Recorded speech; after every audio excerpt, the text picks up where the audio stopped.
Semiconductor diode. PN जंक्शनलाच PN junction diode किंवा semiconductor diode किंवा क्रिस्टल डायोड असे म्हणतात.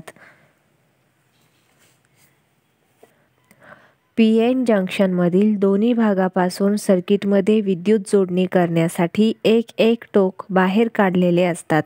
पी भागापासून काढलेल्या टोकाला ॲनोड पॉझिटिव्ह आणि एन भागापासून काढलेल्या टोकास कॅथोड निगेटिव्ह असे म्हणतात.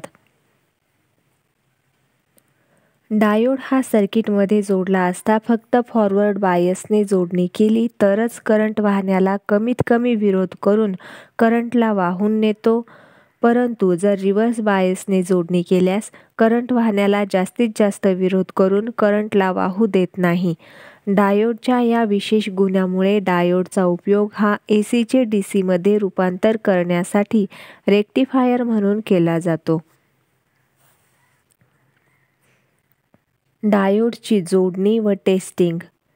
डायोडची जोडणी करताना डायोडच्या पॉझिटिव्ह टोकास ॲनोडला बॅटरी सप्लायचे पॉझिटिव्ह टोक आणि डायोडच्या निगेटिव्ह टोकास बॅटरी सप्लायचे निगेटिव्ह टोक अशी जोडणी केली पाहिजे. म्हणजेच डायोडला फॉरवर्ड बायसनेच जोडले पाहिजे, तरच डायोडमधून करंट वाहतो. अन्यथा रिव्हर्स बायसने डायोडची जोडणी केल्यास सर्किटमधून करंट वाहत नाही. हे साध्य करण्यासाठी डायोडचे पॉझिटिव्ह व निगेटिव्ह टोक कोणते हे आपणास माहीत असले पाहिजे. सामान्यपणे डायोड हा घटक उत्पादन करणारे उत्पादक बहुधा सर्वच डायोडवर एखादी विशिष्ट खूण देत असतात. त्या खुणेवरून आपणास डायोडची पोलॅरिटी ओळखता येते.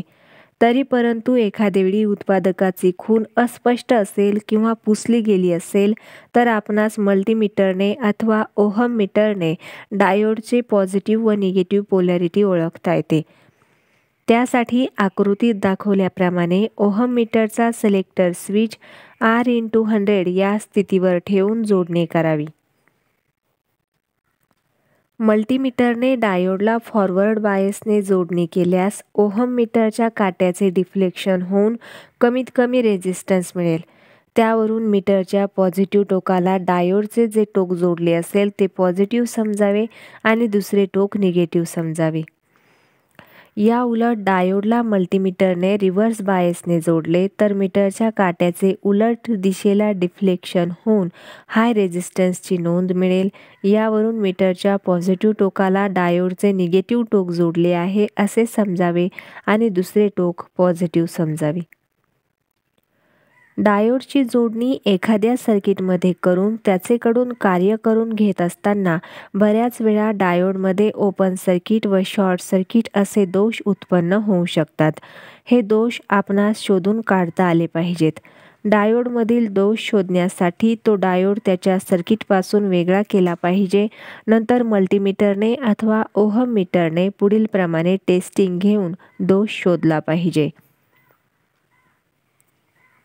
जर डायोडच्या दोन्ही दिशेला फॉरवर्ड व रिव्हर्स बायसला फार जास्त रेझिस्टन्स मिळत असेल तर तो डायोड ओपन आहे असे समजावे. जर डायोडच्या दोन्ही दिशेला फॉरवर्ड व रिव्हर्स बायसला फार कमी रेझिस्टन्स मिळत असेल तर तो डायोड शॉर्ट आहे असे समजावे. जर डायोड फॉरवर्ड बायसला कमीत कमी रेझिस्टन्स व रिव्हर्स बायसला जास्तीत जास्त रेझिस्टन्स दाखवत असेल तर तो डायोड चांगला आहे असे समजावे. आतापर्यंत आपण डायोडविषयी जो अभ्यास केला त्यात असे दिसून येते की हा सामान्य डायोड फॉरवर्ड बायसला कंडक्टरचे कार्य करतो आणि रिव्हर्स बायसला इन्सुलेटरचे कार्य करतो. जर याच डायोडला रिव्हर्स बायसने दिलेला सप्लाय व्होल्टेज ठराविक किमतीपेक्षा वाढवला तर डायोडमध्ये असलेला पी-एन जंक्शन फाटतो आणि जंक्शनमधून करंट वाहतो. जंक्शन फाटल्यामुळे सामान्य डायोड कायमचा निकामी होतो. ज्या व्होल्टेजला पी-एन जंक्शन फाटतो त्या व्होल्टेजला ब्रेकडाऊन व्होल्टेज किंवा झिनर व्होल्टेज असेही म्हणतात. हा झिनर व्होल्टेज शुद्ध सेमीकंडक्टरमध्ये केलेल्या डोपिंगवर अवलंबून असतो. जर शुद्ध सेमीकंडक्टरमध्ये जास्त प्रमाणात डोपिंग केलेले असेल तर त्या सेमीकंडक्टरचा डिफ्लेक्शन लेयर पातळ असतो त्यामुळे थोड्याशा रिव्हर्स व्होल्टेजनेही ब्रेकडाऊन होते. या उलट जर शुद्ध सेमीकंडक्टरमध्ये कमी प्रमाणात डोपिंग केलेले असेल तर त्या सेमीकंडक्टरचा डिफ्लेक्शन लेयर जाड होतो आणि त्यामुळे तेथे ब्रेकडाऊन व्होल्टेज जास्त लागते. यावरून झिनर या शास्त्रज्ञाने योग्य प्रकारचे डोपिंग करून रिव्हर्स बायसला योग्य प्रकारे कार्य करेल असा एक डायोड तयार केला. त्यास झिनर डायोड असे म्हणतात. झिनर डायोड योग्य प्रमाणात डोपिंग केलेला व शार्प ब्रेकडाऊन व्होल्टेज असलेल्या सेमीकंडक्टर डायोडला झिनर डायोड असे म्हणतात. झिनर डायोड नेहमी सर्किटमध्ये रिव्हर्स बायसने जोडला जातो, कारण यास रिव्हर्स व्होल्टेजवर कार्य करण्यासाठीच तयार केलेला असतो. जर यास फॉरवर्ड बायसने जोडले असेल तर हा डायोड साधारण डायोडसारखा कार्य करतो. रिव्हर्स बायसने झिनर डायोडची जोडणी केल्यास डायोडचे जंक्शन ब्रेकडाऊन होते. एकदा जंक्शन ब्रेकडाऊन झाले की त्याचा इनपुट व्होल्टेज किंवा लोड करंट बदलला तरी आउटपुट व्होल्टेज स्थिरच राहतो. या विशेष गुणधर्मामुळे झिनर डायोडचा उपयोग व्होल्टेज रेग्युलेटरमध्ये केला जातो. तसेच ज्या सर्किटमध्ये अचानक किंवा वारंवार इनपुट व्होल्टेजमध्ये बदल होऊन जास्तीच्या व्होल्टेजवर तेथील उपकरणास धोका असतो, अशा सर्किटमध्ये झिनर डायोडचा उपयोग केला जातो. झिनर डायोड व्होल्टेज रेग्युलेटर म्हणून आकृतीमध्ये झिनर डायोड हा व्होल्टेज रेग्युलेटर म्हणून कसा वापरला जातो ते दाखवले आहे. आकृतीमध्ये Vin हे इनपुट व्होल्टेज जेव्हा वाढतो तेव्हा झिनर डायोडचा करंट IZ व RL या लोड रेझिस्टन्सचा करंट वाढतो. त्याचवेळी झिनर डायोडचा रेझिस्टन्स कमी होतो, त्यामुळे डायोडचा करंट जास्त प्रमाणात वाढतो. डायोडच्या सिरीजमध्ये RS हा रेझिस्टन्स जोडलेला असल्याने त्या वाढीव करंटच्या प्रमाणात सिरीज रेझिस्टन्समधील व्होल्टेज ड्रॉप वाढतो. या व्होल्टेज ड्रॉप वाढीला Vn ह्या इनपुट व्होल्टेजमधील वाढच कारणीभूत असते. म्हणजेच ज्या प्रमाणात इनपुट व्होल्टेज वाढतो तेवढाच सिरीज रेझिस्टन्समधील व्होल्टेज ड्रॉप वाढतो. परिणामी RL ह्या लोड रेझिस्टन्सला मिळणारे V0 हे आउटपुट व्होल्टेज स्थिरच राहते. अशा प्रकारे झिनर डायोडचे इनपुट व्होल्टेज वाढले की त्याचा रेझिस्टन्स कमी होऊन आउटपुट व्होल्टेज कायम राहते आणि व्होल्टेज रेग्युलेटरचे कार्य घडते. झिनर डायोडच्या व्होल्टेज व करंट VI गुणधर्माचा आलेख. आकृतीमध्ये VI गुणधर्माचा आलेख दाखवलेला आहे. यावरून स्पष्ट होते की झिनर डायोडला फॉरवर्ड बायसने जोडल्यास तो साधारण डायोडसारखा रेक्टिफायरचे कार्य करतो. म्हणजेच फॉरवर्ड बायसचे गुणधर्म साधारण डायोडच्या गुणधर्मासारखेच असतात. झिनर डायोडला रिव्हर्स बायसने जोडून व्होल्टेज वाढवल्यास ठराविक मर्यादेपर्यंत रिव्हर्स करंटही वाढतो. त्यापुढे रिव्हर्स व्होल्टेज वाढवल्यास डायोडचे जंक्शन ब्रेक होते.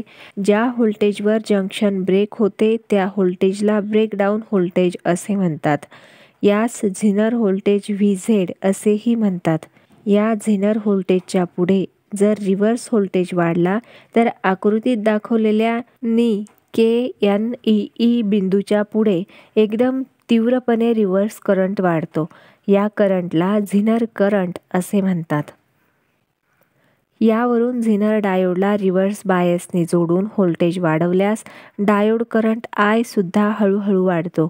परंतु ज्यावेळी सप्लाय व्होल्टेज V हा VZच्या ब्रेकडाऊन व्होल्टेजच्या पुढे वाढल्यास, अर्थात रिव्हर्स ब्रेकडाऊन व्होल्टेजमध्ये थोडाही बदल झाल्यास फार जास्त प्रमाणात करंटमध्ये बदल होऊन एकदम जास्त प्रमाणात रिव्हर्स करंट वाहू लागतो.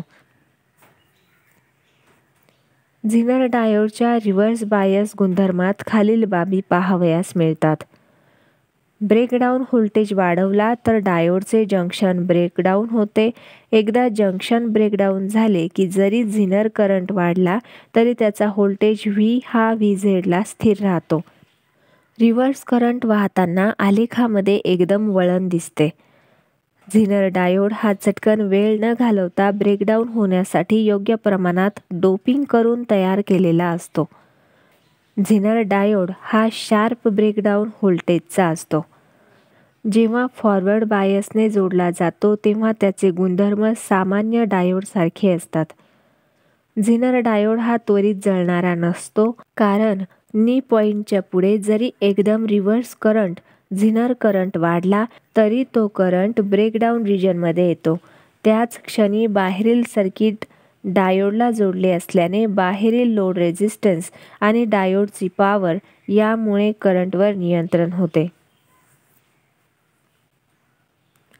ट्रान्झिस्टर.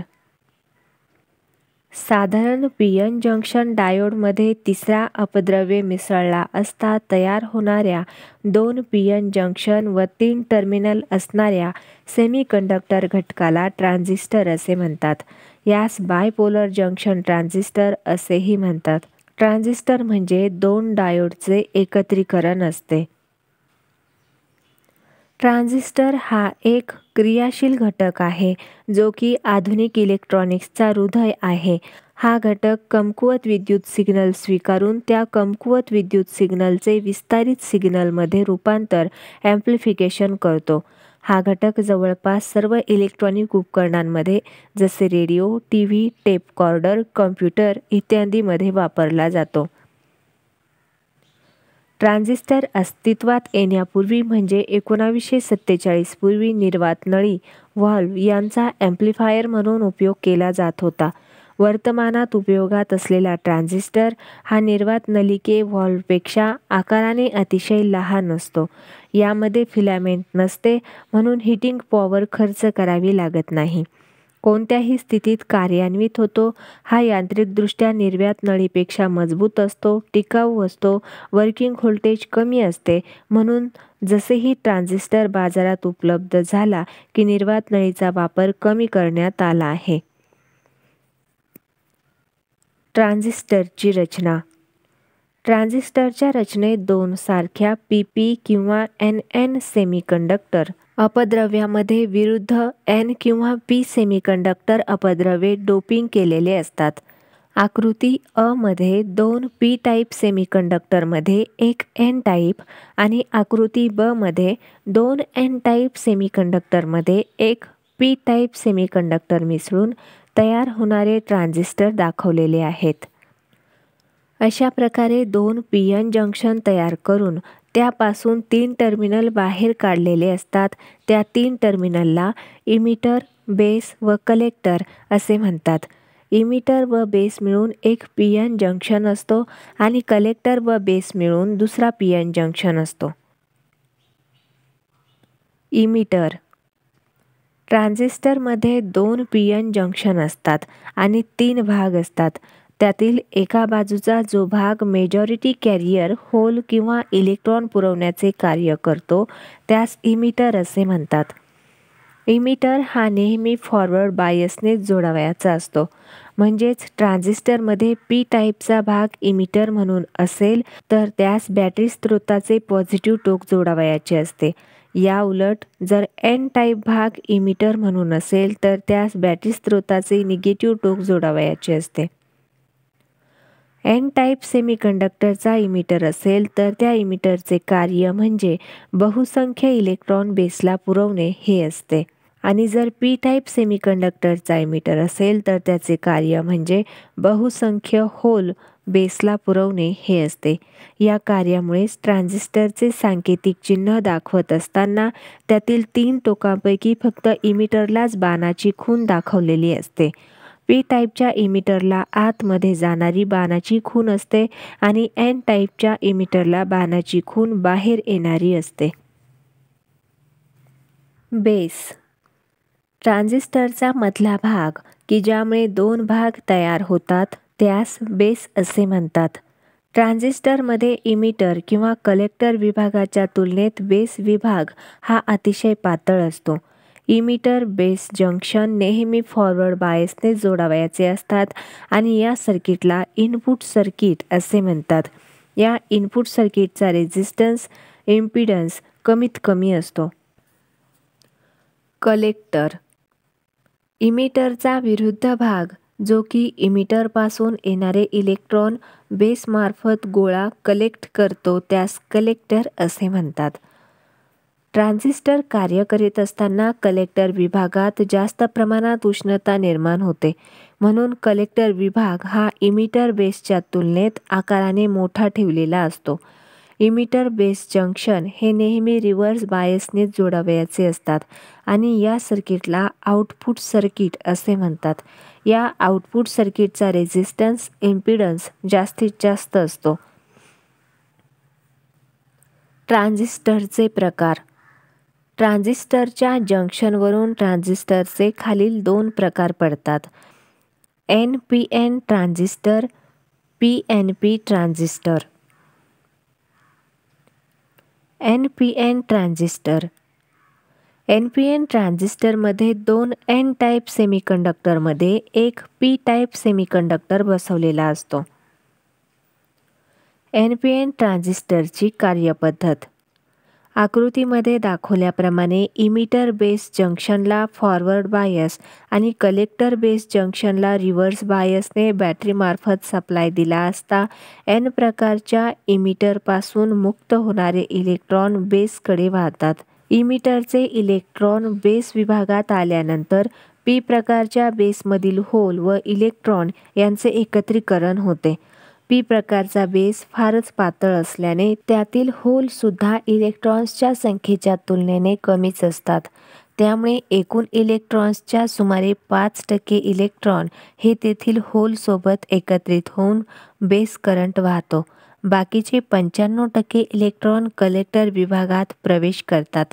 कलेक्टर हा रिव्हर्स बायसने जोडलेला असल्याने कलेक्टर विभागातील इलेक्ट्रॉन बॅटरीच्या पॉझिटिव्ह टोकाकडे आकर्षित होऊन कलेक्टर प्रवाह वाहू लागतो. इमिटरकडून वाहणारा इलेक्ट्रॉनिक करंट हा बेस करंट व कलेक्टर करंट यांच्या बेरजे एवढा असतो.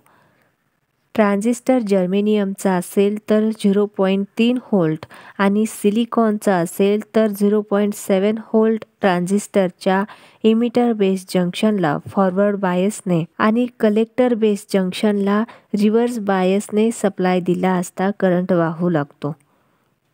PNP transistor. PNP ट्रान्झिस्टरमध्ये 2 P टाईप सेमीकंडक्टरमध्ये एक N टाईप सेमीकंडक्टर बसवलेला असतो. आकृतीमध्ये दाखवल्याप्रमाणे इमिटर बेस जंक्शनला फॉरवर्ड बायस आणि कलेक्टर बेस जंक्शनला रिव्हर्स बायसने बॅटरीमार्फत सप्लाय दिला असता P प्रकारच्या इमिटरपासून होल बेसकडे येतात. हे होल व N प्रकारच्या बेसमधील इलेक्ट्रॉन यांचे एकत्रीकरण होते. N प्रकारचा बेस फारच पातळ असल्याने त्यातील इलेक्ट्रॉन सुद्धा होलच्या संख्येच्या तुलनेत कमीच असतात. त्यामुळे एकूण होलच्या सुमारे 5% होल हे तेथील इलेक्ट्रॉन सोबत एकत्रित होऊन बाकीचे 95% होल हे कलेक्टर विभागात प्रवेश करतात. कलेक्टर हा रिव्हर्स बायसने जोडलेला असल्याने कलेक्टर विभागातील होल बॅटरीच्या निगेटिव्ह टोकाकडील इलेक्ट्रॉन्सशी आकर्षित होऊन कलेक्टर प्रवाह वाहू लागतो. म्हणजेच या प्रकारच्या ट्रान्झिस्टरमधून होल करंट वाहतो, परंतु बाहेरील सर्किटमध्ये मात्र इलेक्ट्रॉनमुळेच करंट वाहतो. ट्रान्झिस्टरच्या इमिटर बेस जंक्शनला फॉरवर्ड बायसने आणि कलेक्टर बेस जंक्शनला रिव्हर्स बायसने ट्रान्झिस्टर जर्मेनियमचा असेल तर 0.3 व्होल्ट आणि सिलिकॉनचा असेल तर 0.7 व्होल्ट सप्लाय दिला असता करंट वाहू लागतो. इमिटरकडून वाहणारा होल करंट हा बेस करंट व कलेक्टर करंट यांच्या बेरजे एवढा असतो. Transistor action. ट्रान्झिस्टरचे इमिटर बेस हे फॉरवर्ड बायसने आणि कलेक्टर बेस जंक्शन रिव्हर्स बायसने जोडलेले असते हे आपणास माहीत आहेच. कलेक्टर सर्किट रिव्हर्स बायसने जोडलेले असल्याने कलेक्टर सर्किटमधून करंट वाहत नाही, कारण रिव्हर्स बायसचा रेझिस्टन्स जास्त असतो. इमिटर बेस जंक्शन फॉरवर्ड बायसने जोडलेले असल्याने फॉरवर्ड बायसचा रेझिस्टन्स कमी असतो, म्हणून इमिटरमधून करंट वाहतो. हा इमिटर करंट अखंडपणे कलेक्टर सर्किटमधूनही वाहतो. म्हणजेच कलेक्टर सर्किटचा करंट हा इमिटर करंटवर अवलंबून असतो. जर इमिटर करंट 1 मिलीअँपिअर असेल तर कलेक्टर करंट सुद्धा 1 मिलीअँपिअर असतो हे स्पष्ट होते. ट्रान्झिस्टरचा उपयोग. इलेक्ट्रॉनिक सर्किटमध्ये वापरण्यात येणाऱ्या वेगवेगळ्या प्रकारच्या ॲम्प्लिफायरमध्ये कमकुवत सिग्नलचे वाढीव सिग्नल संकेतमध्ये रूपांतर करण्यासाठी, एखाद्या सर्किटमध्ये सिग्नल रेग्युलेट कमी जास्त करण्यासाठी, तसेच एखाद्या सर्किटमध्ये स्विच म्हणूनही ट्रान्झिस्टरचा उपयोग केला जातो. Transistor gain. एखाद्या ट्रान्झिस्टरला दिलेल्या इनपुटच्या तुलनेत त्यापासून मिळणाऱ्या आउटपुट सिग्नलचा करंट किंवा व्होल्टेज किंवा पॉवर जास्त असेल तर काहीतरी गेन मिळकत आहे असे म्हटले जाते. हा गेन खालील 3 प्रकारे सांगितला जातो: current gain, voltage gain, power gain. Current gain. एका निश्चित व्होल्टेजवर लोड रेझिस्टन्स जोडलेला नसताना कलेक्टर करंट, आउटपुट करंट आणि इमिटर करंट, इनपुट करंट यामधील बदलाच्या गुणोत्तराला इमिटर ते कलेक्टर करंट गेन असे म्हणतात. याची सांकेतिक खूण अल्फा आहे. करंट गेन हा 0.95 ते 0.99 च्या दरम्यान असतो. इमिटर ते collector gain is equal to collector करंटमधील बदल अपॉन इमिटर करंटमधील बदल. Alpha is equal to triangle IC upon triangle IE. Current gain. एका निश्चित व्होल्टेजवर लोड रेझिस्टन्स जोडलेला नसताना कलेक्टर करंट, आउटपुट करंट आणि बेस करंट, इनपुट करंट यामधील बदलाच्या गुणोत्तराला बेस ते कलेक्टर करंट गेन असे म्हणतात. याची सांकेतिक खूण बीटा हे आहे. बेस ते collector current gain is equal to collector करंटमधील बदल अपॉन बेस करंटमधील बदल. Beta is equal to triangle IC upon triangle IB. Beta is equal to alpha upon 1 alpha. Alpha is equal to beta upon 1 plus beta. Voltage gain. ट्रान्झिस्टरचा output voltage आणि input voltage यामधील बदलाच्या गुणोत्तराला voltage gain असे म्हणतात. Voltage gain is equal to output व्होल्टेजमधील बदल अपॉन इनपुट व्होल्टेजमधील बदल. Voltage gain is equal to V out upon V in. Voltage gain is equal to beta into R out upon R in. Power gain. ट्रान्झिस्टरचा voltage gain आणि current gain यांच्या गुणोत्तरास power gain असे म्हणतात, किंवा output power आणि input power यांच्या गुणोत्तरास पॉवर गेन असे म्हणतात. Power gain is equal to voltage gain into current gain. Power gain is equal to P output upon P input. Power gain is equal to beta square into R output upon R input. Transistor amplifier म्हणून. Amplifier म्हणजे जो घटक कमजोर सिग्नलला वाढवून देतो त्यास amplifier असे म्हणतात. आकृतीमध्ये दाखवल्याप्रमाणे ट्रान्झिस्टर ॲम्प्लिफायरची रचना असते. ज्या कमकुवत सिग्नलची संकेताची पातळी वाढवायची आहे ते सिग्नल इमिटर बेस जंक्शनच्या इनपुट सर्किटला जोडतात आणि कलेक्टर बेस जंक्शन या आउटपुट सर्किटला जोडलेल्या कलेक्टर रेझिस्टन्स RC पासून पातळी वाढवलेले सिग्नल घेतात. आकृतीत दाखवल्याप्रमाणे DC व्होल्टेज VEE या इनपुट व्होल्टेजने सर्किटला इनपुट सिग्नल देतात. VEE या इनपुट दाबाची पातळी अशी असते की इनपुट सिग्नलच्या कोणत्याही सिग्नलसाठी इनपुट सर्किट नेहमी फॉरवर्ड बायसमध्येच असेल. त्यामुळे इनपुट सिग्नल हे इमिटर बेस बायसची मदत करतील आणि इमिटर करंट वाढेल. इमिटर करंट वाढल्याने कलेक्टर करंट IC सुद्धा वाढेल. कलेक्टर करंटची वाढ आणि आउटपुट सर्किटचा असलेला जास्तीचा रेझिस्टन्स यामुळे पॉवर गेनही वाढेल. अशा प्रकारे ट्रान्झिस्टरमुळे ॲम्प्लिफिकेशन होऊन ट्रान्झिस्टर हा ॲम्प्लिफायर म्हणून कार्य करेल. ट्रान्झिस्टरची ॲम्प्लिफायरची क्रिया जास्त स्पष्टीकरणासह खालीलप्रमाणे सांगता येईल. समजा कलेक्टरचा load resistance RC is equal to 5 kilo ohm आहे. त्यामुळे 0.1 व्होल्ट सिग्नल व्होल्टेजमध्ये बदल होत आहे. यामुळे इमिटर करंटमध्ये 1 मिली ॲम्पियर करंट बदलेल. तथापि कलेक्टर करंटमध्ये सुद्धा 1 मिली ॲम्पियर करंट बदलेल. हा कलेक्टर करंट कलेक्टरच्या पॅरलल जोडलेल्या RC या लोड रेझिस्टन्समधून वाहील. त्यामुळे या रेझिस्टन्समध्ये 5 kilo ohm into 1 milli ampere is equal to 5 volt निर्माण होईल. म्हणून 0.1 व्होल्ट इनपुट सिग्नलच्या बदलामुळे आउटपुट सर्किटमध्ये 5 व्होल्टपर्यंतचे ॲम्प्लिफिकेशन होते. हे ॲम्प्लिफिकेशन म्हणजे 50 असते. अशा प्रकारे ट्रान्झिस्टर हा ॲम्प्लिफिकेशनचे कार्य करतो.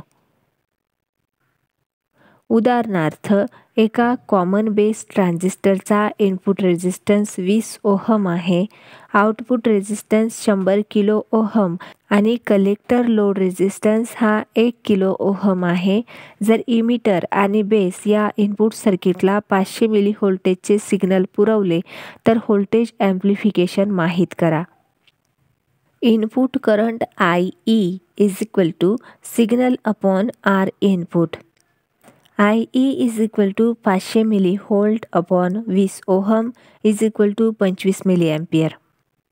Output voltage Vout is equal to IC into RC is equal to 20 milli ampere into 1 ohm is equal to 25 volt.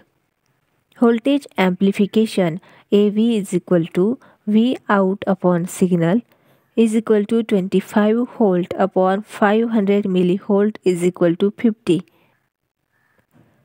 ट्रान्झिस्टरचे कनेक्शन. ट्रान्झिस्टरला इमिटर, बेस आणि कलेक्टर असे एकूण 3 टर्मिनल असतात. तथापि जेव्हा हा ट्रान्झिस्टर सर्किटमध्ये जोडवायचा असतो तेव्हा आपणास 4थ्या टर्मिनलची गरज भासते. कारण 3 टर्मिनलपैकी 2 टर्मिनल इनपुटसाठी आणि 2 टर्मिनल आउटपुटसाठी जोडावे लागतात. ही अडचण दूर करण्यासाठी 3 टर्मिनलपैकी इनपुट व आउटपुटसाठी एक कॉमन टर्मिनल म्हणून उपयोग करावा लागतो. कॉमन टर्मिनल व बाकीच्या 2 टर्मिनलपैकी एक टर्मिनल यामध्ये इनपुट जोडावे लागते आणि कॉमन टर्मिनल व राहिलेला एक टर्मिनल यामध्ये आउटपुट जोडावे लागते. म्हणून ट्रान्झिस्टर हा सर्किटमध्ये जोडण्यासाठी खालील 3 पद्धती आहेत: common base connection, common emitter connection, common collector connection. वरील 3ही कनेक्शनमध्ये एक लक्षात ठेवले पाहिजे की ट्रान्झिस्टरचा इमिटर हा नेहमी फॉरवर्ड बायसनेस आणि कलेक्टर हा नेहमी रिव्हर्स बायसनेस जोडला गेला पाहिजे. Common base connection. या कनेक्शनमध्ये इमिटर आणि बेस यामध्ये इनपुट जोडतात आणि कलेक्टर व बेस यामधून आउटपुट घेतात. म्हणजेच यामध्ये बेस हा इनपुट आणि आउटपुटसाठी कॉमन टर्मिनल म्हणून वापरला जातो. यासाठी या कनेक्शनला कॉमन बेस कनेक्शन असे म्हटले जाते. आकृती अ मध्ये NPN ट्रान्झिस्टरचे आणि आकृती ब मध्ये PNP ट्रान्झिस्टरचे कॉमन बेस कनेक्शन दाखवलेले आहे. या सर्किटचा इनपुटला होणारा विरोध इम्पिडन्स फार कमी, जवळपास 100 ओहम असतो आणि आउटपुटचा विरोध इम्पिडन्स फार जास्त, जवळपास 450 किलो ओहम असतो. व्होल्टेज गेन 150च्या जवळपास असतो. करंट गेन अल्फा हा 1 पेक्षा कमी असतो आणि कनेक्शनचा उपयोग हाय फ्रिक्वेन्सीच्या सर्किटमध्ये केला जातो. Common emitter connection. या कनेक्शनमध्ये इमिटर आणि बेस यामध्ये इनपुट जोडतात आणि कलेक्टर व इमिटर यापासून आउटपुट घेतात. म्हणजेच यामध्ये इमिटर हा इनपुट आणि आउटपुटसाठी कॉमन टर्मिनल म्हणून वापरला जातो. म्हणून या कनेक्शनला कॉमन इमिटर कनेक्शन असे म्हटले जाते. आकृती अ मध्ये NPN ट्रान्झिस्टरची व आकृती ब मध्ये PNP ट्रान्झिस्टरचे कॉमन इमिटर कनेक्शन दाखवलेले आहे. या सर्किटचा इनपुटला होणारा विरोध कॉमन बेसच्या तुलनेत जास्त, जवळपास 750 ओहम असतो आणि आउटपुटचा विरोध कॉमन बेसच्या तुलनेत कमी, जवळपास 45 किलो ओहम असतो. व्होल्टेज गेन 500च्या जवळपास असतो. करंट गेन फार जास्त असतो. या कारणामुळे या कनेक्शनचा उपयोग ट्रान्झिस्टर सर्किटमध्ये 90 ते 95% केला जातो. विशेषतः या कनेक्शनचा उपयोग ऑडिओ फ्रिक्वेन्सी सर्किटमध्ये केला जातो. कॉमन इमिटर कनेक्शनचे फायदे. इनपुट आणि आउटपुट इम्पिडन्सची किंमत 2 ॲम्प्लिफायर स्टेजेसच्या मध्ये मॅचिंग करण्यासाठी सर्वत्र उपयुक्त असतो. करंट गेन आणि व्होल्टेज गेन हा अन्य 2 कनेक्शनच्या तुलनेत अधिक असतो. पॉवर गेन 5000 पर्यंत असतो. यास एका बॅटरीने सरळतापूर्वक चालू करता येतो. या फायद्यामुळे सर्व प्रकारच्या ट्रान्झिस्टर सर्किटमध्ये या कनेक्शनचा उपयोग सर्वात जास्त प्रमाणात केला जातो. Common collector connection. या कनेक्शनला इमिटर फॉलोअर असेही म्हणतात. या कनेक्शनमध्ये कलेक्टर आणि बेस यामध्ये इनपुट जोडतात आणि कलेक्टर व इमिटर यापासून आउटपुट घेतात. म्हणजेच यामध्ये कलेक्टर हा इनपुट आणि आउटपुटसाठी कॉमन टर्मिनल म्हणून वापरला जातो.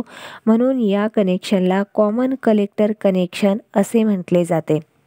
आकृती अ मध्ये NPN ट्रान्झिस्टरची व आकृती ब मध्ये PNP ट्रान्झिस्टरचे कॉमन कलेक्टर कनेक्शन दाखवले आहे. या सर्किटचा इनपुटला होणारा विरोध सर्वात जास्त जवळपास 750 किलो ओहम असतो आणि आउटपुटचा विरोध कमी जवळपास 50 ओहम असतो. व्होल्टेज गेन 1 पेक्षा कमी असतो. करंट गेन जास्त असतो.